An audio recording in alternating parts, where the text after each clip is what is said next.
Cette vidéo examine l'une des questions les plus inconfortables du tourisme international. Pourquoi tant de gens parcourent-ils des milliers de kilomètres pour venir en Afrique principalement pour voir des animaux, alors que les touristes visitant l'Europe, l'Asie ou l'Amérique du Nord sont encouragés à découvrir les gens, les villes, les musées, la nourriture, l'histoire, l'architecture et la vie quotidienne? Ce n'est pas un argument contre le tourisme animalier. L'Afrique abrite une faune parmi les plus extraordinaires de la Terre. Et observer des éléphants, des lions, des gorilles et d'autres animaux dans leur environnement naturel peut être une expérience vraiment inoubliable. Le tourisme faunique soutient la conservation, l'emploi, les entreprises et les économies nationales. La question est différente. Pourquoi la faune est-elle devenue une image internationale si dominante de l'Afrique? Et pourquoi les Africains semblent-ils si souvent presque invisibles au sein de cette image? Selon l'ONU Tourisme, l'Afrique a enregistré environ 74 millions d'arrivées de touristes internationaux en 2024. Ces visiteurs ne sont pas tous venus pour la faune. L'Afrique attire également des gens pour son histoire, ses plages, ses affaires, ses conférences, ses liens familiaux, sa musique, ses festivals, sa religion, sa nourriture et sa culture. Mais regardez l'imagerie associée aux destinations africaines. Des lions, des éléphants, des gorilles, des girafes, des savanes, des véhicules de safari, des lodges de luxe. La faune est réelle. Mais ce n'est qu'une partie de l'Afrique. Quand quelqu'un visite le Royaume-Uni, il explore Londres, ses musées, ses restaurants, ses quartiers et ses monuments historiques. Lorsque les touristes visitent le Japon, ils découvrent Tokyo, Kyoto, les temples, la gastronomie, les transports en commun et les communautés locales. Les visiteurs des États-Unis combinent villes, divertissements, restaurants, musées et parcs nationaux. La faune existe dans tous ces endroits. Mais les touristes ne sont jamais encouragés à comprendre ces sociétés principalement à travers leurs animaux. Alors pourquoi l'Afrique est-elle différente? Dans certaines destinations africaines, un visiteur peut arriver à l'aéroport, être pris en charge par un voyagiste, se rendre directement à un lodge, continuer vers une réserve faunique, passer plusieurs jours à photographier des animaux, puis retourner à l'aéroport, après avoir parcouru des centaines de kilomètres à travers le pays sans presque rien en avoir vu. Ils connaissent l'aéroport, l'hôtel, la route vers la réserve et les animaux qu'ils ont photographiés. Ils ne visiteront peut-être jamais un musée, ne mangeront pas dans un restaurant local, n'assisteront pas à un événement culturel et ne rencontreront pas une personne africaine qui ne les sert pas professionnellement. Le safari peut être extraordinaire, mais un safari est une expérience africaine. Ce n'est pas automatiquement l'expérience africaine. Une partie de l'explication réside dans l'histoire. Pendant des générations, les explorateurs européens, les administrateurs coloniaux, les missionnaires, les chasseurs, les écrivains voyageurs et les cinéastes ont construit une image internationale de l'Afrique comme une nature sauvage, dangereuse, dramatique et spectaculaire. Le tourisme de safari s'est développé dans ce monde colonial, et la recherche a documenté comment les premiers systèmes de conservation ont restreint l'accès des communautés indigènes à la terre, tout en priorisant la faune et les intérêts extérieurs.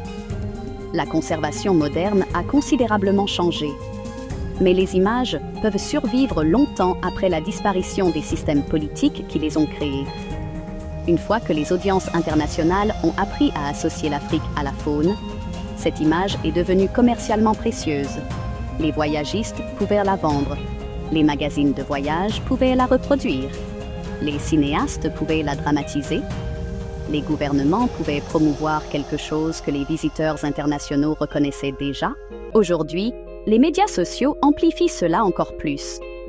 Cherchez la faune africaine sur YouTube, TikTok ou Instagram et vous trouverez des lions au coucher du soleil doré, des éléphants filmés par des drones, des gorilles émergeant de la brume forestière et des prédateurs au ralenti spectaculaires. Mais la qualité visuelle n'est pas la même chose qu'une représentation complète. Un cinéaste peut passer des jours à attendre quelques minutes d'images extraordinaires. Au montage, l'attente disparaît. Les routes voisines disparaissent. Les bâtiments disparaissent. L'activité humaine ordinaire disparaît. L'étalonnage des couleurs rend les couchers de soleil plus riches. Les téléobjectifs isolent les animaux. Les images de drone donnent l'impression que les paysages sont presque infinis. La musique ajoute du drame. Aucune de ces techniques n'est malhonnête isolément. Mais ensemble, elles construisent une Afrique qui ressemble à une nature sauvage cinématographique permanente, alors qu'en dehors du cadre de la caméra, les écoles, les fermes, les entreprises, les routes, les universités et des millions de personnes menant des vies ordinaires restent invisibles. L'intelligence artificielle ajoute une autre couche. Les images touristiques générées par l'IA peuvent désormais produire des scènes de faune spectaculaires sans documenter un vrai moment. Si la technologie continue de reproduire la même image de l'Afrique comme une nature sauvage, elle renforce un vieux stéréotype au lieu de le remettre en question. Le contenu sur la faune attire l'attention algorithmique. Les créateurs en produisent davantage. Les voyagistes vendent plus d'expériences de safari et les futurs voyageurs voient encore plus de faune lorsqu'ils font des recherches sur l'Afrique. La boucle de rétroaction s'auto-renforce. L'histoire et les médias n'expliquent pas tout. Il y a aussi une question pratique. Pour les touristes internationaux, les destinations de safari établies sont faciles à parcourir. Le transfert depuis l'aéroport, le lodge, les repas, le guide, le véhicule de safari et les activités dans le parc peuvent tous être réservés en un seul forfait avant de quitter son domicile. Imaginez maintenant qu'un touriste veuille visiter un petit musée, assister à une compétition de lutte traditionnelle ou explorer un centre culturel communautaire. Où trouve-t-il les informations? Existe-t-il un transport fiable? Peuvent-ils réserver en ligne? Pour de nombreuses expériences culturelles, les réponses sont incertaines. Les touristes suivent donc l'itinéraire qui a déjà été préparé. Les gouvernements et institutions touristiques africains ont donc une réelle responsabilité. Si les forfaits safari peuvent être réservés en quelques minutes à l'échelle internationale, tandis que les musées, les sites historiques et les expériences culturelles restent difficiles à découvrir, la faune continuera de dominer par défaut. Les campagnes touristiques qui montrent à plusieurs reprises des animaux et des paysages, tandis que les Africains ordinaires restent en dehors du cadre, renforcent involontairement l'idée que la valeur touristique d'un pays réside uniquement dans sa faune. Il y a aussi la question de ce que l'engagement avec les communautés africaines rend visible. La pauvreté, l'inégalité et le fossé entre le monde d'où vient un touriste et le monde qu'il observe. Un lodge de safari supprime ce malaise entièrement. À l'intérieur, tout est organisé. Hébergement, nourriture, sécurité, transport, activités. Un visiteur peut découvrir le paysage africain tout en restant à l'abri de la réalité africaine. Mais cette séparation cache plus que la pauvreté. Elle cache les réalisations africaines. Le visiteur pourrait ne jamais rencontrer l'université, l'entreprise technologique, l'entrepreneur, l'artiste ou la famille ordinaire. La bulle touristique dissimule à la fois les problèmes de l'Afrique et ses progrès. Il y a un grand espace entre un lodge de safari de luxe et le tourisme de la pauvreté. Cet espace contient la vie africaine normale. Des restaurants, des musées, des marchés, des universités, des entreprises, des quartiers, des fermes, des sites historiques et des familles. Maintenant, la question la plus difficile. La race. Les statistiques touristiques enregistrent les visiteurs par nationalité et non par race. Et aucun touriste ne devrait être accusé de racisme simplement pour avoir choisi une expérience de faune. Mais la race ne peut être exclue de cette analyse. Pendant des générations, les publics occidentaux ont été confrontés à des images de l'Afrique subsaharienne, produites durant des périodes de hiérarchie raciale explicite. Des périodes où les Africains noirs étaient régulièrement présentés comme primitifs, exotiques ou secondaires par rapport au paysage.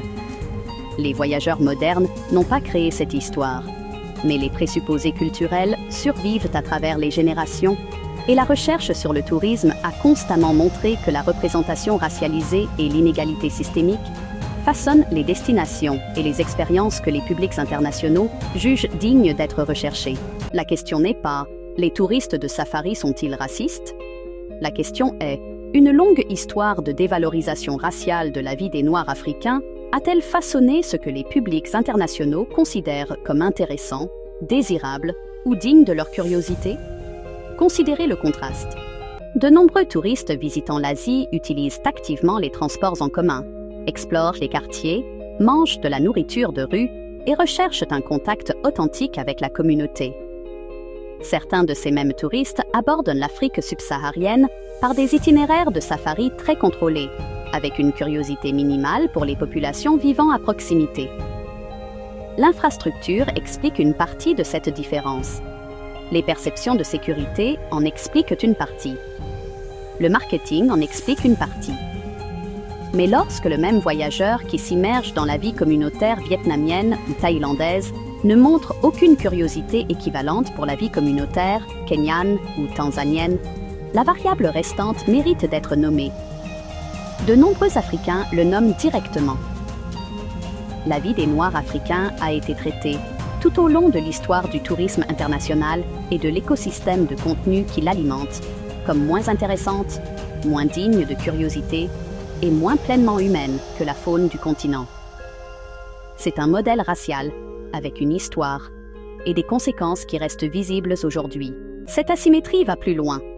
Partout dans le monde, des gens font des dons à des organisations de protection de la nature, mènent des campagnes contre le braconnage et s'attachent émotionnellement à des animaux individuels dans les documentaires. Cette préoccupation est précieuse. Mais un touriste peut dépenser des milliers pour voir des gorilles sans presque rien apprendre sur les communautés qui vivent à proximité.